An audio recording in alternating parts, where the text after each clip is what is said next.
this game couldn't be bigger. The winner of this matchup has gone on to win the Beast. Alright, people, here is segment 1 of Silent Master, aka Jeremy's ideal way to set up LEDs. This just right now this is just going to be a basic setup. I'm using a prototyping board, a 2 AA battery pack from Radio Shack or however you want to get them, and I'm just going to show you how to set up a basic LED with a resistor for right now. Now the thing is, using a resistor is, on the package, it's 1 volts at 20 milliamps. If you look on the back, it gives you more information. It usually tells you 2.4 volts max. The reason being, you use a resistor is to cut down your voltage. Like this is 3 volts, 2 AAA batteries, 2 AA batteries is 3 volts. Using a 68 ohm resistor and the 1.7 volt red LED. Now then, there's a calculator you can use online, which I'll show in a few, but here's a simple way. Set the LED up so you don't blow it, pretty much. So you hook your resistor up here and here. I have it marked negative, positive on the prototyping board. You don't have to use prototyping board, but I use it because I do a lot of other stuff besides just LEDs. And you hook your positive and your negative up, and you go from there. Now, since it's not working, it's a diode, so you have to make sure you have the correct capacity. Right, the shorter lead is your positive or negative, the longer lead is your positive, so you have to make sure you have them on the right way. And you plug them in like that. I'll use a simple jumper here so that I can jumper this back over to the power side, and boom, there you go. Simple as that for basic setting up LEDs and wiring them up. I'm going to show more stuff on different types of LEDs and stuff. This is just a basic, quick first segment. First segment showing you guys how everything should look. Now then, take that one. I'm going to set it off over here to the side with my other parts. Now I'm also going to show you. I'm going to leave this resistor in, and I'm going to use a square one. These are really the real bright ones. I think some of you have seen before me use. They're very bright. I can leave this resistor on. It'll run off 3 volts by itself. But I just want to show you how everything just kind of, everything works together when you hook it up. So that, see, you can use a resistor. Even though you have a resistor on there, it's not going to hurt it. It's better to have a resistor than not to have one. That way you're not pulling a lot of current. And then it's a blue one.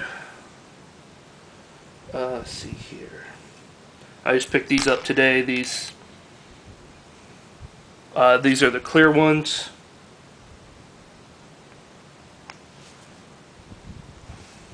And here, I'll use that if you guys want to see how bright the brightness of them.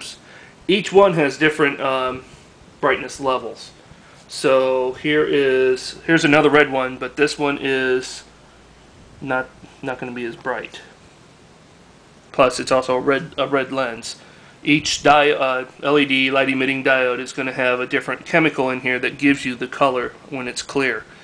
A lot of times they're going to have some of them, the cheaper ones like this that are lower power. Like this one right here, it'll run off 3 volts. Probably for a couple hours to a day continuously without a resistor and everything. So here is a green one.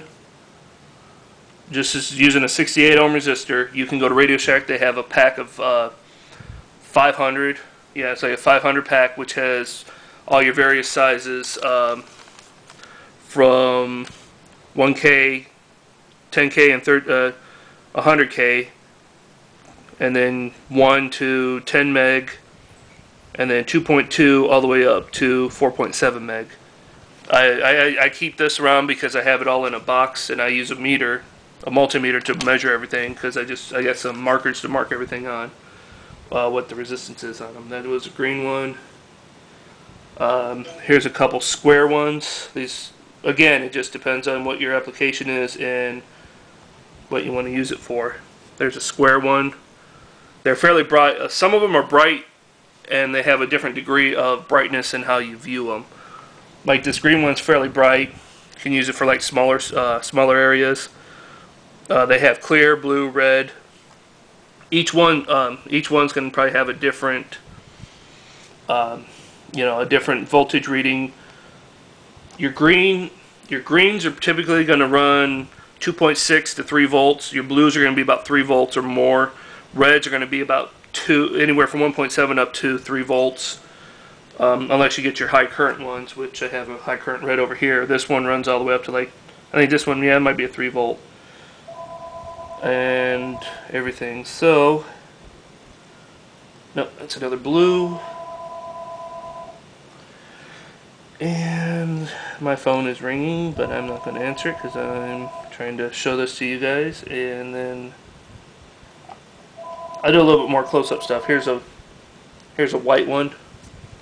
Like I said, I love the square ones. They're probably the brighter ones you can get from Radio Shack. To the brighter ones, like I said, they each have a brightness rating. Like you guys have probably seen flashlights. Some of you guys have seen the tactical flashlights and stuff. They have like luminescence values, candle power values, and stuff. Well, these pretty much run the same way.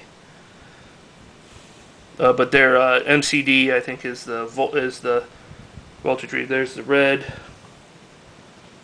and everything. Alright, now I'm going to show you what happens when you blow one. I'm going to take the resistor out. Here's a green one. And I'm just going to plug it straight into the 3 volts on the battery. Which it doesn't want to go because that lock is not. Alright. The heck.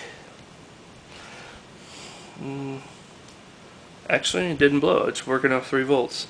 Some of these 3 volts will blow them right away. It might be a yellow one that'll. Yeah, I think it's a small yellow that it blow. 3 volts will blow it, no problem. That'll have to up the voltage. There we go. See how it was on and then it just burned itself out? There it goes.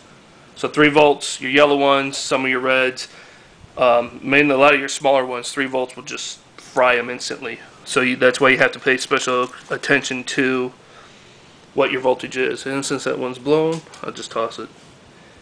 I like using the prototyping boards because you have your runners up here for your power, and then you can jump everything down.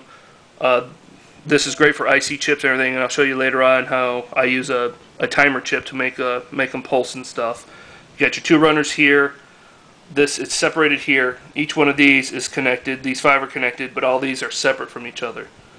So you can hook your power,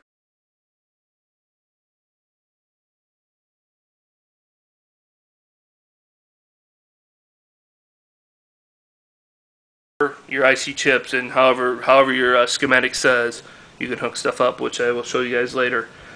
And also later on, I'm going to show you how to. I'm just using this for example.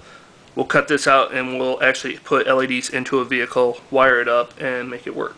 So this was segment 1, and hopefully you guys enjoy. I've been wanting to do this for a while, and Joe Michaels and Sidewinder contacted me and asked me to hold off on this for the custom celebration. And